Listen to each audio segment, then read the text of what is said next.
Bloomberg billionaire ઇન્ડેક્સનો એક report સામે આવ્યો છે અને આમ જોવા જઈએ તો એશિયાની અંદર ભારતમાં બે જ એવા ધનિક વ્યક્તિઓ છે કે જેમની સાથે હંમેશા સ્પર્ધા રહેતી હોય છે.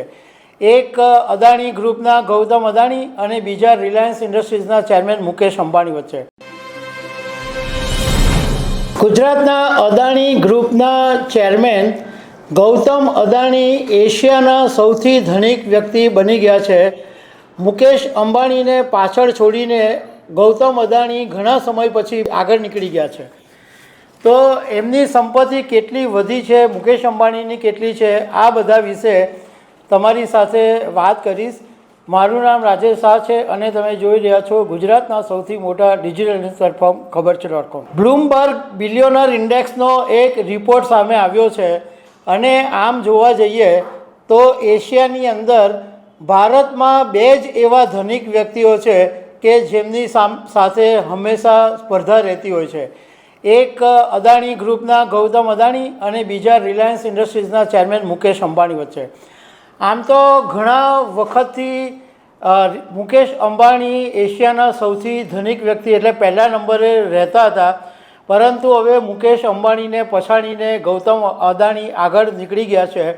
અને બ્લૂમબર્ગના રિપોર્ટ મુજબ ગૌતમ અદાણીની સંપત્તિ 8.59 લાખ કરોડ રૂપિયા થઈ ગઈ છે, જ્યારે મુકેશ અંબાણીની સંપત્તિ અત્યારે 8.42 લાખ કરોડ રૂપિયા છે.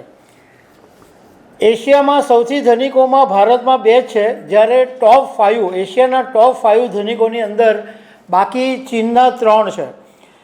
એશિયામાં સૌથી પહેલાં ગૌતમ અદાણી 8.59 લાખ કરોડ રૂપિયા, મુકેશ અંબાણી 8.42 લાખ કરોડ રૂપિયા. એ પછી જોંગ સાનસાન 5.59 લાખ કરોડ રૂપિયા, કોલિન હુઆંગ 4.75 લાખ કરોડ અને મા હુઆ તેંગ 4.50 લાખ કરોડ. એટલે બાકીના 3 ચીનના છે અને 2 ભારતના છે.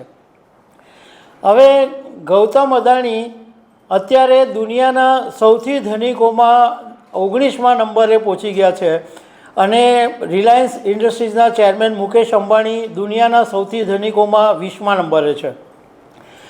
આ વર્ષે ગૌતમ અદાણીની સંપત્તિ 75.11 કરોડ રૂપિયા વધી છે, જ્યારે મુકેશ અંબાણીની આ વર્ષમાં 1.57 લાખ કરોડ રૂપિયા સંપત્તિ વધી.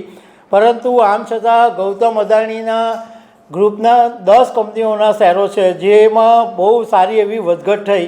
એને કારણે ગૌતમ અદાણી મુકેશ અંબાણી કરતાં આગળ નીકળી ગયા છે. ગૌતમ અદાણીની વાત કરીએ તો થોડા વર્ષો પહેલાં જ્યારે હિન્ડનબર્ગનો રિપોર્ટ આવેલો ત્યારે અદાણી ગ્રુપના શેરો તળિયે પહોંચી ગયા હતા અને ગૌતમ અદાણીની સંપત્તિ છે એમાં મોટા ગાબડા પડી ગયા હતા અને અડધાથી પણ ઓછી સંપત્તિ ગૌતમ અદાણીની થઈ ગઈ હતી.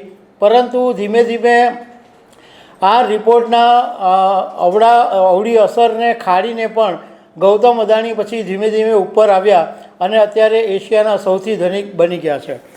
તો દર્શક મિત્રો, આવી અનેક વાતો સાથે અમે તમને મળતા રહીશું. આભાર.